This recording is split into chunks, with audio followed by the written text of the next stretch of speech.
साथियों आज की इस वीडियो में आरपीएफ कांस्टेबल के संपूर्ण सिलेबस को एकमात्र वीडियो के अंतर्गत समग्र अध्ययन के रूप में हम पूरा खत्म करेंगे और ये आरपीएफ कांस्टेबल की एक कंप्लीट वीडियो है। हमने किसी भी टॉपिक को साथियों नहीं छोड़ा है या कहा जाए हर एक टॉपिक को टच किया है साथियों इस वीडियो में।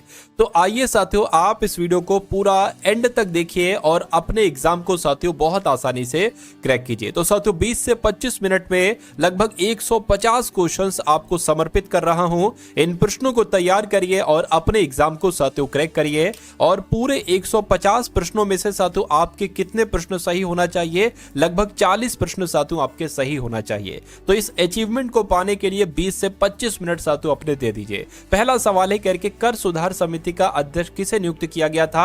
तो राजा चेलैया को नियुक्त किया गया था। आंसर आपका ऑप्शन नंबर डी हो जाएगा। उसके बाद देखिए भारत में सर्वप्रथम पत्र मुद्रा चलन कब प्रारंभ किया गया था? तो 1806 में प्रारंभ किया गया था। उसके बाद देखिए जल के आयतन के आधार पर विश्व की सबसे बड़ी नदी कौन सी है? तो विश्व की सबसे बड़ी नदी साथियों अमेजन नदी है, जल के आयतन के आधार पर। यह भी आपको याद रखना है। उसके बाद देखिए साथियों कहा जा रहा है कि निम्न में से कौन सी नदी भूमध्य रेखा को 2 बार काटती है? तो अगर साथियों यहां पर बात करते हैं कि यहां पर आपका सही जवाब क्या हो सकता है, तो आपको मालूम होना चाहिए कांगो नदी सवाल का बिल्कुल सही जवाब हो जाएगा। अगला सवाल देखिए करके जोहान्स विख्यात है, यानी कि जोहान्स की जब हम साथियों यहां पर बात करते हैं तो ये साथियों स्वर्ण खनन के लिए जाना जाता है। राइट आंसर आपका ऑप्शन नंबर ए हो जाएगा। अगला सवाल देखिए कह रहे कि विश्व में सबसे पहले नाइट्रेट की प्राप्ति निम्नलिखित में से किस स्थान से हुई थी? तो साथियों किस स्थान से हुई थी ये आपसे यहां पर पूछा जा रहा है। तो चिली के पठार से हुई थी। क्या चिली के पठार से हुई थी साथियों? ये आपको यहां पर मालूम होना चाहिए। अगला सवाल आपकी स्क्रीन पर कह रहे कि निम्नलिखित में से किस क्षेत्र में साल भर वर्षा होती है? तो साथियों साल भर वर्षा होती है ये आपसे पूछा जा रहा है। तो भूमध्य रेखा क्षेत्र की अगर बात करते हैं, भूमध्य रेखीय क्षेत्र में साल भर वर्षा होती है। अगला सवाल साथियों आपकी स्क्रीन पर है, कह रहे हैं कि निम्नलिखित में से कौन सी नदी मकर रेखा को 2 बार काटती है? तो मकर रेखा को 2 बार काटती है साथियों लिम्पोपो नदी। कौन सी नदी? लिम्पोपो नदी। उसके बाद देखिए लाल नदी किस देश में बहती है आपसे पूछा जा रहा है। तो ये तो साथियों कहां पर बहती है? ये तो वियतनाम में बहती है। लाल नदी किस देश में बहती है? वियतनाम में बहती है।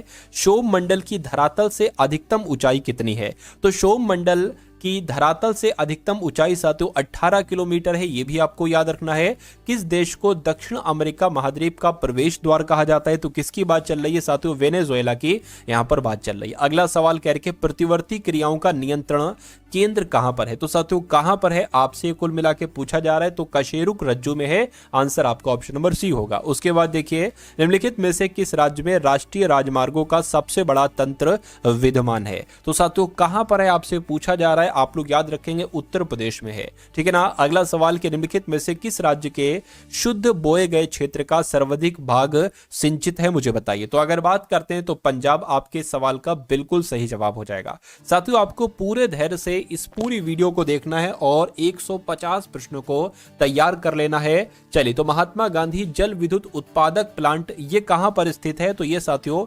गांधी जी, क्या महात्मा गांधी जल विद्युत उत्पादक प्लांट कहां पर स्थित है? तो जोग प्रपात आपका यहां पर साथियों बिल्कुल सही जवाब हो जाएगा। उसके बाद देखिए अगला सवाल आपकी स्क्रीन पर कि मन्नार की खाड़ी किसके तट के साथ स्थित है? तो मन्नार की खाड़ी की जब हम साथियों बात करती है तमिलनाडु के साथ स्थित है, यानी कि मन्नार की खाड़ी किसके तट के? तो तमिलनाडु के तट के साथ स्थित है। अगला सवाल आपकी स्क्रीन पर भारत के किस उद्योग में सर्वाधिक संख्या में महिलाएं कार्यरत हैं? मुझे बताइए। तो साथियों चाय उद्योग आपका इस सवाल का बिल्कुल सही जवाब हो जाएगा। उसके बाद देखिए गौतम बुद्ध ने सर्वाधिक उपदेश कहां दिए थे? तो गौतम बुद्ध ने अपने सर्वाधिक उपदेश श्रावस्ती में दिए थे। कहां पर साथियों? श्रावस्ती में। किस राज्य द्वारा छोटे किसानों के लिए खलिहान बीमा योजना प्रारंभ की गई थी? तो अगर उत्तर प्रदेश की बात करते हैं इस सवाल का जवाब आपका क्या हो जाएगा साथियों? उत्तर प्रदेश आपका यहां पर बिल्कुल सही जवाब हो जाएगा। अगला देखिए झंडा गीत किसने लिखा था?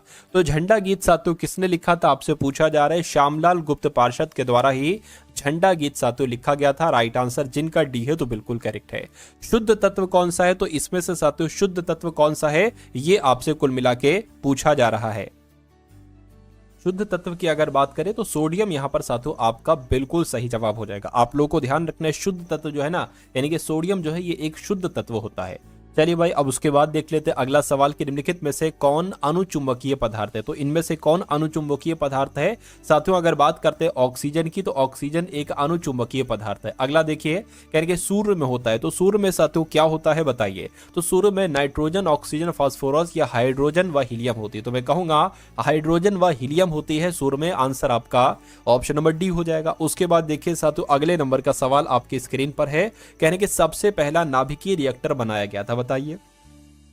सबसे पहला नाभिकीय रिएक्टर जो बनाया गया था साथियों, वो किसके द्वारा बनाया गया था? वो फर्मी के द्वारा बनाया गया था। किसके द्वारा साथियों? फर्मी के द्वारा। उसके बाद देखिए, किस अभिलेख से यह साबित होता है कि चंद्रगुप्त का प्रभाव पश्चिम भारत तक फैला हुआ था? तो साथियों, अगर यहां पर हम लोग बात करते हैं तो रुद्र दमन का जूनागढ़ अभिलेख है ना, इस अभिलेख से यह साबित होता है कि चंद्रगुप्त का प्रभाव पश्चिम भारत तक फैला हुआ था। भारत में किस प्रकार की शासन व्यवस्था अपनाई गई है? तो भारत में साथियों ब्रिटिश संसनात्मक प्रणाली अपनाई गई है, ये आपको याद रखना है। उसके बाद देखिए, करके किसने मानखेत, मालखेत जिसको कहा जाता है, इसको राष्ट्रकूट राज्य की राजधानी बनाया? तो यहां पर साथियों अगर हम लोग बात करते हैं, इस सवाल का जवाब आपका क्या होगा? अमोघ वर्ष आपका राइट आंसर हो जाएगा। यानी कि अमोघ वर्ष ने मान्यखेत को राष्ट्रकूट राज्य की राजधानी बनाया था। उसके बाद देखिए, महात्मा गांधी का नील उत्पादक किसानों की दुर्दशा को देखने के लिए चंपारण आने का आमंत्रण किसने दिया था? तो साथियों किसने दिया था, ये आपसे यहां पर पूछा जा रहा है। तो साथियों राजकुमार शुक्ल ने दिया था। आंसर आपका ऑप्शन नंबर ए हो जाएगा। मुसलमानों के लिए अतिरिक्त निर्वाचक मंडल प्रारंभ में किसके द्वारा लाया गया था? तो अगर आपसे साथियों ये सवाल पूछे तो आपका जवाब क्या होना चाहिए? मार्ले मिंटो सुधार 1909 आपका यहां पर जवाब होना चाहिए। अगला सवाल कह रहे कि लोकसभा व राज्यसभा की संयुक्त बैठक कब होती है, बताइए। तो लोकसभा व राज्यसभा की संयुक्त बैठक एक बिल जिस पर दोनों सदन सहमत ना हो उस पर विचार करना और पास होना, ये आपका साथियों राइट आंसर हो जाएगा। ठीक है ना। उसके बाद देखिए साथियों, अगले नंबर का सवाल आपकी स्क्रीन पर है कि भारतीय हीरा संस्थान ये कहां पर स्थित है? तो ये साथियों सूरत में स्थित है। कहां पर भारतीय हीरा संस्थान स्थापित है? सूरत में स्थित है। अंग्रेज पुलिस अफसर कैप्टन सैंडर्स किसके द्वारा गोली मारा गया था? तो साथियों किसके द्वारा गोली मारा गया था? तो मैं कहूंगा भगत सिंह के द्वारा गोली मारा गया था कैप्टन सैंडर्स को। उसके बाद देखिए, अगला सवाल आपकी स्क्रीन पर है, यानी कि अविश्वास प्रस्ताव किस सदन में लाया जाता है? तो ये लोकसभा में लाया जाता है। आंसर आपका ऑप्शन नंबर ए हो जाएगा। अगला देखिए, निम्नलिखित में से किस कार्ड से बैंक को उच्च ऋण जोखिम है? तो अगर बात करते हैं साथियों क्रेडिट कार्ड, यहां पर आपका सही जवाब हो जाएगा। उसके बाद देखिए, वैश्वीकरण का अर्थ क्या है? तो वैश्वीकरण की अगर बात करें, अर्थव्यवस्था का एकीकरण, वित्तीय बाजार का एकीकरण या घरेलू अर्थव्यवस्था का वैश्विक अर्थव्यवस्था के साथ एकीकरण, ये आपका साथियों बिल्कुल सही जवाब हो जाएगा। यानी कि वैश्वीकरण का अर्थ क्या है? घरेलू अर्थव्यवस्था का वैश्विक अर्थव्यवस्था के साथ एकीकरण है। उसके बाद देखिए, संविधान के किस अनुच्छेद द्वारा संघ और राज्यों के लिए लोक सेवा आयोग का प्रावधान किया गया था? तो मैं कहूंगा अनुच्छेद 315 यहां पर आपका बिल्कुल सही जवाब हो जाएगा। यानी कि अनुच्छेद 315 के तहत संघ और राज्यों के लिए लोक सेवा आयोग का प्रावधान किया गया है। उसके बाद देखिए, अगला सवाल करके जहांगीर ने किस चित्रकार को फारस के शाह एवं उसके अमीरों का छवित्रित बनाने के लिए फारस भेजा? तो क्या आपका सही जवाब होगा? इस सवाल का सही जवाब बिशन दास हो जाएगा। क्या हो जाएगा साथियों? बिशन दास हो जाएगा। अगला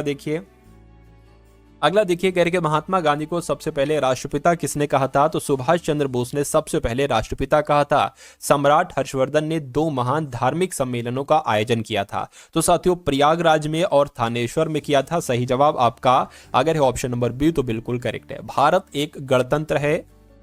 भारत एक गणतंत्र है, इसका मतलब क्या है? सभी मामलों में अंतिम अधिकार जनता के पास है। भारत के संसदीय शासन व्यवस्था है। भारत में वंशानुगत शासन नहीं है, इसलिए कहा जाता है कि भारत एक गणतंत्र देश है। उसके बाद देखिए, अगला सवाल आपकी स्क्रीन पर कह रहे हैं कि राजेंद्र चोल द्वारा किए गए बंगाल अभियान के समय बंगाल का शासक कौन था? तो साथियों बंगाल का शासक कौन था? मैं कहूंगा महिपाल प्रथम था। राइट आंसर आपका ऑप्शन नंबर डी होगा। उसके बाद देखिए, कह रहे कि औरंगजेब द्वारा चलाए गए जिहाद का अर्थ क्या होता है? तो जिहाद का अर्थ क्या होता है साथियों? दारुल उलूम इस्लाम होता है। राइट आंसर आपका ऑप्शन नंबर बी हो जाएगा। अगला देखिए, ऋग्वेद में कितने सूक्त हैं? तो ऋग्वेद की अगर बात करें साथियों 1028 सूक्त हैं ऋग्वेद में। उसके बाद देखिए, साइमन कमीशन का भारत आगमन किस वर्ष हुआ था? तो साइमन कमीशन कब भारत आया था? 1928 में आया था।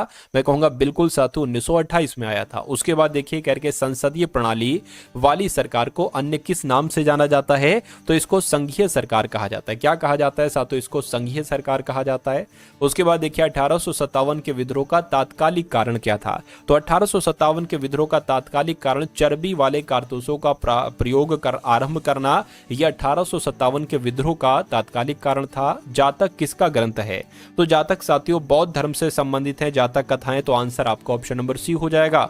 और भारतीय संविधान के किस अनुच्छेद के अंतर्गत वित्त आयोग का गठन का प्रावधान है? तो वित्त आयोग के गठन का प्रावधान अनुच्छेद 280 में। क्या साथियों? अनुच्छेद 280 यहां पर आपका बिल्कुल सही जवाब हो जाएगा। चलिए, कह रहे संविधान का कौन सा अंश भारत के नागरिकों को आर्थिक न्याय प्रदान करने का संकेत देता है? तो अगर बात करते हैं साथियों राज्य के नीति निर्देशक तत्व, तो ये आपका बिल्कुल सही जवाब हो जाएगा। यानी कि राज्य के नीति निर्देशक तत्व ये भारत के नागरिकों को आर्थिक न्याय प्रदान करने का संकेत करता है। उसके बाद देखिए कह रहे मैंने अपना राज्य अपनी प्यारी बेगम के हाथों में एक प्याला शराब और एक प्याला शोरबे के लिए बेच दिया। ये उक्ति आपसे पूछी जा रही है साथियों कि ये उक्ति आखिर किसकी है? देखिए और मुझे यहाँ पर आप लोग साथियों राइट आंसर इसका बता दीजिए क्या हो सकता है। चलिए, तो अगर साथियों जहांगीर आपका राइट आंसर है तो मैं कहूंगा आपका जवाब यहां पर बिल्कुल करेक्ट हो जाएगा। उसके बाद देखिए कह रहे कि आर एन मल्होत्रा समिति ने किस क्षेत्र से संबंधित सुधारों के लिए रिपोर्ट प्रस्तुत की थी? तो बीमा क्षेत्र से संबंधित साथियों सुधारों के लिए रिपोर्ट प्रस्तुत की थी। महापुरुषीय धर्म यानी कि एक शरण संप्रदाय के संस्थापक हैं। तो साथियों कौन? मैं कहूंगा शंकर देव आपका यहाँ पर बिल्कुल सही जवाब हो जाएगा। उसके बाद देखिए उद्योगों के विकास तथा औद्योगिकरण की रणनीति किस योजना का अंग थी? तो ये साथियों दूसरी योजना का अंग थी, ये आपको याद रखना है। उसके बाद देखिए भारत के रेल मंत्रालय की बुलेट ट्रेन चलाने की योजना है। तो भारत के रेल मंत्रालय की बुलेट ट्रेन चलाने की योजना जो है ना ये मुंबई और अहमदाबाद के बीच की है। तो आपका सही जवाब अगर है ऑप्शन नंबर ए तो मैं कहूंगा आपका जवाब बिल्कुल करेक्ट हो जाएगा। नेक्स्ट नंबर का साथियों सवाल आपकी स्क्रीन पर कह रहे कि वैदिक नदी कुंभा काबुल कहा जाता था, इसका स्थान कहाँ निर्धारित होना चाहिए? तो ये साथियों अफगानिस्तान में निर्धारित होना चाहिए। राइट आंसर आपका ए हो जाएगा। सिंधु घाटी की सभ्यता में घोड़े के अवशेष कहाँ मिले हैं? तो सिंधु घाटी की सभ्यता में घोड़े के अवशेष साथियों सुतकोददा भी कहीं पर लिखा होता है, सुरकोटड़ा भी कहीं पर लिखा होता है। तो दोनों बातें आप लोग ध्यान रखेंगे। भारत के संविधान के अंतर्गत किस आयु के बालक को किसी खान अथवा अन्य संकटमय सेवा में लगाए जाने का प्रतिषेध किया गया है? तो अगर बात करते 14 वर्ष से कम, ये आपका बिल्कुल करेक्ट आंसर है। अगला सवाल कह रहे भारतीय गणतंत्र का वो कौन सा राष्ट्रपति था जो सदा भारतीय धर्म निरपेक्षता को सर्वधर्म संभाव कहता रहा? तो यहां पर अगर बात करें डॉक्टर सर्वपल्ली राधाकृष्ण, इस सवाल का बिल्कुल सही जवाब हो जाएगा। अगला देखिए, अगला सवाल आपकी स्क्रीन पर है। कह रहे कि सिखों के अंतिम गुरु का नाम क्या था? तो सिखों के अंतिम गुरु का नाम गुरु गोविंद सिंह था। क्या था साथियों? गुरु गोविंद सिंह था। निम्नलिखित में से कौन केंद्र शासित प्रदेश नहीं है? तो अगर मिजोरम की बात करते हैं, मिजोरम यहाँ पर केंद्र शासित प्रदेश नहीं है। क्यों? क्योंकि ये एक राज्य है। उसके बाद देखिए निम्नलिखित में से एक संघ शासित प्रदेश नहीं है। तो कौन सा संघ शासित प्रदेश नहीं है? संघ शासित प्रदेश तो साथियों अरुणाचल प्रदेश नहीं है। क्यों? क्योंकि ये भी एक राज्य है। उसके बाद देखिए कह रहे कि किसने ग्रामीण जाटों को एक सैनिक शक्ति के रूप में संगठित किया था? तो मैं कहूंगा चूड़ामण यानी कि चूड़ामणि आपका बिल्कुल सही जवाब हो जाएगा। अगला सवाल कह रहे कि कवि बाणभट्ट निवासी था। तो ये कहाँ के निवासी थे? ये थानेश्वर के निवासी थे। देखिए ये क्लास साथियों आपकी सुपर फास्ट है। इस क्लास में आपको जीएस के सवाल जो कराए जा रहे हैं वो बिल्कुल बहुत तेजी के साथ साथ यहाँ पर करवाए जा रहे हैं। एगमार्क है, तो एगमार्क की अगर बात करते हैं साथियों, एगमार्क क्या है? अंडा उत्पादन हेतु एक सहकारी संस्था है। कृषि उत्पादों के लिए गुणवत्ता आश्वासन मुहर है। खाद्य वस्तुओं के लिए गुणवत्ता आश्वासन मुहर है। तो ये आपका जो होगा वो बिल्कुल करेक्ट आंसर हो जाएगा। उसके बाद देखिए अगला सवाल कह रहे स्वतंत्र भारत का अंतिम गवर्नर जनरल कौन था? तो स्वतंत्र भारत का अंतिम गवर्नर जनरल साथियों चक्रवर्ती राजगोपालाचारी था। ये आपका बिल्कुल सही जवाब हो जाएगा। अगला देखिए कह रहे कि वर्ष 1857 के विद्रोह के निम्न नेताओं में से किसने सबसे पहले अपना बलिदान दिया था? तो किसने दिया था साथियों? मंगल पांडे ने दिया था। यह आपका बिल्कुल करेक्ट आंसर हो जाएगा। अगला सवाल कह रहे कि शिवाजी ने मुगलों को किस संधि के द्वारा किलों को हस्तांतरित किया था? तो अगर बात करते हैं साथियों यहाँ पर पुरंदर की संधि, तो पुरंदर की संधि आपका बिल्कुल सही जवाब हो जाएगा। अगला देखिए निम्नलिखित में से कौन सा कार्बन का एक रूप नहीं है? तो कार्बन का एक रूप नहीं है साथियों, मैं कह सकता हूं क्या एक कार्बन का रूप नहीं? देखिए काजल भी है, ग्रेफाइट भी है, चारकोल भी है, लेकिन हेमेटाइट नहीं है। उसके बाद देखिए वायु की सापेक्ष आर्द्रता का मापन एवं रिकॉर्ड करने वाला उपकरण इसमें से कौन सा है? तो अगर बात करते हैं साथियों हाइग्रोमीटर की, तो ये वायु की सापेक्ष आर्द्रता का मापन व रिकॉर्ड करने वाला उपकरण है हाइग्रोमीटर। उसके बाद देखिए ऑर्नियोथोलॉजी में किसका अध्ययन होता है? तो ऑर्नियोथोलॉजी में साथियों किसका अध्ययन होता है? साथियों पक्षी का अध्ययन होता है। किसका अध्ययन? पक्षी का अध्ययन होता है। उसके बाद देखिए इनमें से कौन सा जैव निम्नीकरण है? तो जैव निम्नीकरण की अगर बात करते हैं साथियों, कागज की अगर बात करें तो कागज एक जैव निम्नीकरणीय है। उसके बाद देखिए कोशिका में प्रोटीन संश्लेषण कहाँ होता है? तो कोशिका में साथियों प्रोटीन संश्लेषण कहाँ होता है? कोशिका भित्ति में होता है। कहाँ पर? कोशिका भित्ति में होता है। सही जवाब आपका ऑप्शन नंबर बी हो जाएगा। वायु प्रदूषकों का विश्वसनीय संकेतक है। तो यहां पर अगर साथियों बात करते हैं वायु प्रदूषकों का विश्वसनीय संकेतक है, आपसे पूछा यहां पर जा रहा है, तो आपका राइट आंसर साथियों लाइकेन तथा मोस हो जाएगा। क्या हो जाएगा साथियों? लाइकेन तथा मोस हो जाएगा। उसके बाद देखिए चिपको आंदोलन मुख्यतः किसके विरुद्ध था? तो चिपको आंदोलन साथियों किसके विरुद्ध था? वन कटाई के विरुद्ध था। किसके विरुद्ध साथियों? वन कटाई के विरुद्ध था। निम्नलिखित में से किस कोशिका अंगक से लाइसोसोम बनता है? तो अगर बात करते हैं साथियों किस कोशिका अंगक से लाइसोसोम बनता है, तो मैं कहूंगा गोल्जी काय आपका बिल्कुल करेक्ट आंसर हो जाएगा। अगला सवाल कह रहे हैं सन 1959 में कृत्रिम रूप से डीएनए को संश्लेषित करने के लिए नोबेल पुरस्कार किसको मिला था? तो साथियों किसको मिला था? आपसे पूछा जा रहा है कोनबर्ग को मिला था। किसको मिला था? कोनबर्ग को मिला था।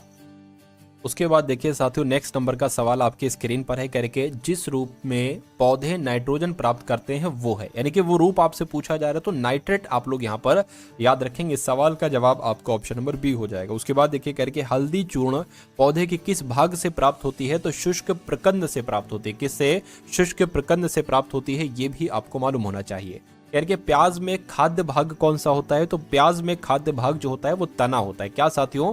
वो तना होता है। यानी कि दही जमाने में निम्नलिखित में से किस सूक्ष्म जीव का प्रयोग किया जाता है? तो दही जमाने में साथियों लैक्टोबैसिलस का प्रयोग किया जाता है। किसका? लैक्टोबैसिलस का प्रयोग किया जाता है। उसके बाद देखिए कह रहे कि एक सर्पिल जीवाणु को कहते हैं, तो एक सर्पिल जीवाणु को क्या कहा जाता है? स्पाइरेलम कहा जाता है। क्या कहा जाता है साथियों? स्पाइरेलम कहा जाता है। उसके बाद देखिए जीवाणुओं को पौधे माना गया है, क्यों? जीवाणुओं को पौधे माना गया क्यों? क्योंकि इनमें कठोर कोशिका भित्ति होती है। ये आपका साथियों बिल्कुल करेक्ट आंसर हो जाएगा। अगला सवाल कह रहे कि हाइड्रोफाइट्स होते हैं, तो हाइड्रोफाइट्स होते हैं ना साथियों, ये जलीय पौधे होते हैं। क्या होते हैं साथियों? जलीय पौधे होते हैं। यानी कि एक नाभिकीय रिएक्टर में भारी जल का क्या काम होता है? तो एक नाभिकीय रिएक्टर में साथियों भारी जल का क्या काम होता है? न्यूट्रॉन की गति को ये कम करता है। न्यूट्रॉन की गति को कम करता है एक भारी रिएक्टर। बर्नौली सिद्धांत आधारित है, तो ये किस पर आधारित है साथियों? ऊर्जा संरक्षण पर आधारित है। सही जवाब आपका ऑप्शन नंबर बी हो जाएगा। ऑक्सीकरण वो अभिक्रिया है जिसमें तत्व की संयोजकता घट जाती है, बढ़ जाती है, तो मैं कहूंगा साथियों बढ़ जाती है। आंसर आपका बी हो जाएगा। उसके बाद देखिए सर्वाधिक संख्या में समस्थानिक किसके होते हैं? तो सर्वाधिक संख्या में साथियों समस्थानिक किसके होते हैं? तो मैं कहूंगा पोलोनियम के होते हैं। किसके होते हैं? पोलोनियम के होते हैं। हाइड्रोजन के रेडियो सक्रिय समस्थानिकों को क्या कहा जाता है? तो ट्राइटियम कहा जाता है। क्या कहा जाता है साथियों? ट्राइटियम कहा जाता है। उसके बाद देखिए अल्फा किरणों पर उपस्थित आवेश है, तो अल्फा किरणों पर उपस्थित आवेश साथियों 2 इकाई धन आवेश है। क्या? 2 इकाई धन आवेश है। नेक्स्ट नंबर का सवाल आपकी स्क्रीन पर है, देखिए सवाल को और बताइए राइट आंसर। किसी तत्व के परमाणु की दूसरी कक्षा में इलेक्ट्रॉनों की अधिकतम संख्या हो सकती है, तो साथियों हो सकती है, कितनी हो सकती है? 8 हो सकती है। यह भी आपको मालूम होना चाहिए। परमाणु अभाज्य है, ये निम्नलिखित में से किसने प्रस्तावित किया था? तो ये साथियों डाल्टन के द्वारा प्रस्तावित किया गया था कि परमाणु अभाज्य हैं। अगला सवाल कि निम्नलिखित में से कौन एक आवेश रहित कण है? तो आवेश रहित कण आपसे पूछा गया है, तो मैं कहूंगा न्यूट्रॉन एक आवेश रहित कण है। साथियों के सभी सवाल आपको याद करते जाना है, आपको तैयार करते जाना है, क्योंकि ये सबसे इंपॉर्टेंट, सबसे चुनिंदा क्वेश्चंस यहां पर मैं आपको करवा रहा हूं। तो विकिरण की कण प्रकृति की पुष्टि किससे की जाती है? तो मैं कहूंगा साथियों प्रकाश विद्युत प्रभाव से की जाती है। सही जवाब आपका ऑप्शन नंबर बी हो जाएगा। निम्नलिखित में से निम्नलिखित प्रकार के कांचों में कौन सा एक पराबैंगनी किरणों का विच्छेदन कर सकता है? तो किसकी बात चल रही है साथियों? क्रुक्स कांच की बात चल रही है, यानी कि सवाल का जवाब आपका क्रुक्स कांच हो जाएगा। उसके बाद देखिए कह रहे कि मानव की सामान्य स्वस्थ आंख के लिए स्पष्ट दृष्टि के लिए न्यूनतम दूरी मापी जाती है, तो 25 सेंटीमीटर साथियों आपका यहाँ पर सही जवाब हो जाएगा। उसके बाद देखिए अगला सवाल आपके स्क्रीन पर है साथियों, और आपसे पूछा जा रहा है कि यातायात सिग्नलों में लाल रंग प्रयुक्त किया जाता है? तो लाल रंग प्रयुक्त किया जाता है, खून का रंग लाल है इसलिए प्राणी रंग को पहचान लेते हैं लाल रंग को, या लाल रंग सबसे कम परिक्षेपित होता है? तो सबसे सटीक जवाब आपका जो होगा वो ऑप्शन नंबर सी हो जाएगा। अगला देखिए, कहेंगे साथियों एक काटा हुआ हीरा क्यों जगमगाता है? तो इसकी आणविक संरचना के कारण नहीं, प्रकाश के अवशोषण के कारण नहीं, पूर्ण आंतरिक परिवर्तन के कारण, तो पूर्ण आंतरिक परिवर्तन के कारण ये आपका यहाँ पर सही जवाब हो जाएगा। कहेंगे सूर्य ग्रहण होता है पूर्णिमा के दिन नहीं, अमावस्या के दिन, बिल्कुल सही साथ। तो सूर्य ग्रहण जो होता है ना, ये अमावस्या के दिन ही होता है। पूर्ण सूर्य ग्रहण का अधिकतम समय लगता है, यानी कि पूर्ण सूर्य ग्रहण का अधिकतम समय साथियों 460 सेकंड लगता है। कितना साथियों? 460 सेकंड लगता है, ये आपको यहाँ पर मालूम होना चाहिए। अगला सवाल आपकी स्क्रीन पर है साथियों। अब 100 सवाल हो चुके हैं और 50 सवाल यहाँ पर आपके बचे हैं। तो गीता रहस्य नामक ग्रंथ किसके द्वारा लिखा गया था? तो बाल गंगाधर तिलक के द्वारा लिखा गया था। अगला देखिए, सिंधु घाटी सभ्यता है, तो ये एक कांस्य युगीन सभ्यता। कैसी सभ्यता साथियों? कांस्य युगीन सभ्यता है। बौद्ध तीर्थ स्थान यानी कि दात का मंदिर यहाँ स्थित है, तो कहाँ स्थित है? मैं कहूंगा श्रीलंका में स्थित है दात का मंदिर। अगला देखिए, निम्नलिखित में से कौन सा यहूदी धर्म से संबंधित है? तो साथियों यहूदी धर्म से संबंधित जो है ना वो तोरा, ये आपका यहूदी धर्म से संबंधित है। कौन सा राजवंश दक्षिण भारत से संबंधित नहीं है?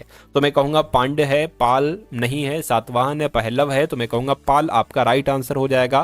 कह रहे अजंता गुफा की चित्रकला भारत के स्वर्ण युग का प्रणाम है, यानी कि प्रमाण है। तो अगर बात करते हैं साथियों अजंता की गुफा किससे संबंधित है? तो मैं कहूंगा अजंता की गुफा की चित्रकला ये बौद्ध धर्म से संबंधित है, तो बौद्ध धर्म आपका राइट आंसर होगा। मीनाक्षी मंदिर कहां पर स्थित है? तो साथियों तमिलनाडु में स्थित है। महाबोधि मंदिर संकुल भगवान बुद्ध से संबंधित 4 पवित्र स्थलों में से स्थित है, तो ये साथियों कहां पर स्थित है? ये बिहार में स्थित है। कहां पर? ये बिहार में स्थित है। उसके बाद देखिए, अकबर की प्रशासनिक सीट थी, तो अकबर की प्रशासनिक सीट थी साथियों दिल्ली थी। क्या थी? दिल्ली आपका यहां पर बिल्कुल करेक्ट आंसर हो जाएगा। महाराष्ट्र में स्थित मुरुद जंजीरा किला चारों ओर किससे घिरा है? तो साथियों चारों ओर किससे घिरा है आपसे यहां पर पूछा जा रहा है। मैं कहूंगा जल से घिरा है। आंसर आपका ऑप्शन नंबर ए हो जाएगा। अगला देखिए, कह रहे कि किस स्वतंत्रता सेनानी का मूल नाम मणिकर्णिका था? तो मणिकर्णिका की अगर बात करें साथियों, ये तो रानी लक्ष्मीबाई का नाम था। आंसर आपका डी होगा। लाला लाजपत राय का निवास स्थान था, यानी कि लाला लाजपत राय का साथियों निवास स्थान पंजाब था। उसके बाद देखिए, अभिनव भारत समाज की स्थापना किसके द्वारा की गई थी? तो विनायक सावरकर के द्वारा की गई थी। उसके बाद देखिए, किस वर्ष दक्षिण अफ्रीका से महात्मा गांधी वापस आए थे? तो 1915 में आए थे। कब आए थे साथियों? 1915 में आए थे। किस गवर्नर जनरल के समय भारत का स्वतंत्रता संघर्ष सिपाही विद्रोह हुआ था? तो अगर बात करें साथियों लॉर्ड कैनिंग आपका राइट आंसर होगा। बिल्कुल लॉर्ड कैनिंग आपका यहाँ पर बिल्कुल करेक्ट आंसर हो जाएगा। नेक्स्ट नंबर का सवाल, यानी कि यजुर्वेद में यजुर का अर्थ क्या होता है? तो बलिदान होता है। क्या साथियों यजुर्वेद में यजुर का अर्थ क्या होता है? बलिदान होता है। किस वेद में बीमारियों का उपचार दिया गया है? तो साथियों अथर्ववेद की अगर बात करें, यहाँ पर साथियों अथर्ववेद होना चाहिए था। अथर्ववेद में बीमारियों का उपचार दिया गया है। प्राचीन काल में अवध को किस नाम से जाना जाता था? तो साथियों इसको कौशल कहा जाता था। क्या कौशल कहा जाता था अवध को? जो बृहदेश्वर मंदिर है साथियों ये कहां पर स्थित है? तो ये साथियों तमिलनाडु में स्थित है। कहां पर? ये तमिलनाडु में स्थित है बृहदेश्वर मंदिर। और तमिलनाडु में स्थित महाबलीपुरम में इमारतों का समूह निर्मित किया गया है। तो किसके द्वारा? मैं कहूंगा पल्लवों के द्वारा निर्मित किया गया है। राइट आंसर आपका ऑप्शन नंबर डी हो जाएगा। कांचीपुरम में कैलाश नाथम मंदिर का निर्माण किसके शासनकाल में हुआ था? तो ये भी साथियों पल्लवों के शासनकाल में हुआ था। आंसर आपका सी होगा। और कितने शहरों में महाराजा जयसिंह द्वितीय ने जंतर मंतर का निर्माण करवाया था? तो यहां पर अगर बात करें साथियों 5 शहरों में महाराजा जयसिंह द्वितीय ने जंतर मंतर का निर्माण करवाया था। किस वंश के शासकों को सुल्तान नहीं कहा जाता था? तो लोधी वंश के शासक को कहा जाता था खिलजी, लेकिन मुगल वंश के शासक को नहीं कहा जाता था। तो ये आपका राइट आंसर। रॉलेट एक्ट वर्ष में पारित किया गया था, यानी कि कब पारित किया गया था? तो 1919 में साथियों पारित किया गया था। जलियांवाला बाग नरसंहार किस वर्ष घटित हुआ? तो मैं कहूंगा 1919 में घटित हुआ। आंसर आपका ऑप्शन नंबर बी हो जाएगा। किस तारीख को सविनय अवज्ञा आंदोलन प्रारंभ किया गया था? तो 12 मार्च 1930 को सविनय अवज्ञा आंदोलन प्रारंभ किया गया था। अगला देखिए, यानी कि 1928 में गठित इंडिपेंडेंस फॉर इंडिया लीग के अध्यक्ष कौन थे? तो साथियों कौन थे? श्रीनिवास अयंगर थे। कौन थे साथियों? श्रीनिवास अयंगर थे। उसके बाद देखिए, बंगाल सथी विनियमन 1829 भारत के किस गवर्नर जनरल द्वारा लाया गया था? तो मैं कहूंगा लॉर्ड विलियम बेंटिंक के द्वारा लाया गया था। राइट आंसर आपका बी होगा। किसने कहा था तुम मुझे खून दो मैं तुम्हें आजादी दूंगा। तो मैं कह सकता हूं साथियों ये किसने कहा था, किसके द्वारा कहा गया था? ये सुभाष चंद्र बोस के द्वारा कहा गया था कि तुम मुझे खून दो मैं तुम्हें आजादी दूंगा। कोणार्क मंदिर का निर्माण किसने कराया था? तो कोणार्क मंदिर का निर्माण तो साथियों नरसिंह देव प्रथम के द्वारा करवाया गया था। अगला देखिए, निम्नलिखित में से कौन सा एक किसी मृत व्यक्ति का स्मारक नहीं है? तो मृत व्यक्ति का स्मारक नहीं है, तो मैं कहूंगा चार मीनार जो है ना ये मृत व्यक्ति का स्मारक थोड़ी ना है। अगला देखिए, सम्राट अशोक किसके उत्तराधिकारी थे? तो मैं कहूंगा साथियों बिंदुसार के उत्तराधिकारी थे। सम्राट अशोक किसके उत्तराधिकारी थे? तो बिंदुसार के उत्तराधिकारी थे। अगला देखिए, महाराणा प्रताप के घोड़े का नाम क्या था? तो महाराणा प्रताप के घोड़े का नाम साथियों चेतक था। क्या था साथियों? चेतक था। वास्को डी गामा भारत कब आया था? तो 1498 में साथियों वास्को डी गामा भारत आया था। और बौद्ध गुफाओं के लिए प्रसिद्ध कार्ले किस राज्य में स्थित है? तो ये साथियों महाराष्ट्र में स्थित है। कहां पर? महाराष्ट्र में स्थित है। भारत की आजादी की लड़ाई के दौरान करो या मरो यानी कि डू और डाई का नारा किसने दिया था? तो ये गांधी जी के द्वारा नारा दिया गया था करो या मरो का। उसके बाद देखिए कह रहे कि स्वतंत्र भारत का प्रथम गवर्नर जनरल कौन थे? तो स्वतंत्र भारत के पहले गवर्नर जनरल लॉर्ड माउंटबेटन थे। कौन थे साथियों? लॉर्ड माउंटबेटन ही स्वतंत्र भारत के प्रथम गवर्नर जनरल थे। और गौतम बुद्ध को ज्ञान कहां पर प्राप्त हुआ था? तो गौतम बुद्ध को साथियों बोधगया में ज्ञान की प्राप्ति हुई थी। आंसर आपका बी होगा। अजंता एवं एलोरा की गुफाएं किस राज्य में स्थित है? तो अजंता और एलोरा की गुफाएं साथियों महाराष्ट्र में स्थित है। कहां पर? महाराष्ट्र में स्थित है। रविन्द्रनाथ टैगोर को किस वर्ष में नोबेल पुरस्कार से सम्मानित किया गया था? तो मैं कह सकता हूं साथियों किस वर्ष किया गया था? 1911 में किया गया था। उसके बाद देखिए ये तो रिपीट हो गया। अगला देखिए करके चाणक्य का एक अन्य नाम क्या था? तो चाणक्य का एक अन्य नाम क्या था साथियों? विष्णुगुप्त था। उसके बाद देखिए ब्रह्मा समाज के संस्थापक कौन थे? तो राजा राममोहन राय कौन थे साथियों? ब्रह्मा समाज के संस्थापक थे। अगला देखिए करके सुभाष चंद्र बोस के पिता कौन थे? तो सुभाष चंद्र बोस के पिता का नाम साथियों जानकी नाथम था। क्या जानकी नाथ बोस था? अंतिम मुगल सम्राट कौन थे आपसे पूछा जा रहा है? बाबर थे, जहांगीर थे, अकबर थे या बहादुर शाह थे? तो आपको मालूम होना चाहिए अंतिम मुगल सम्राट बहादुर शाह थे। और दीन इलाही किसके द्वारा प्रचारित किया गया था? तो दीन इलाही की अगर बात करें साथियों ये तो अकबर के द्वारा प्रचारित किया गया था। आंसर आपका अगर है ऑप्शन नंबर सी तो बिल्कुल करेक्ट है। नेक्स्ट नंबर का सवाल, सीमांत गांधी किसे कहा जाता है? तो सीमांत गांधी खान अब्दुल गफ्फार खान को कहा जाता है। अगला देखिए, भारत का राष्ट्रीय गीत किसके द्वारा लिखा गया था? तो बंकिम चंद्र चटर्जी के द्वारा भारत का राष्ट्रीय गीत लिखा गया था। और किस क्रांतिकारी ने खुद को मौत से गले लगाया था? तो किसने लगाया था? मैं कहूंगा चंद्रशेखर आजाद ने खुद को मौत से गले लगाया था। तो ये आपके साथियों 150 पूरी जीके के सबसे टॉप लेवल के क्वेश्चंस यहां पर आप लोगों ने देखे। कैसी लगी आपको ये क्लास? एक बार कमेंट सेक्शन में साथियों आप लोग जरूर बताइएगा। और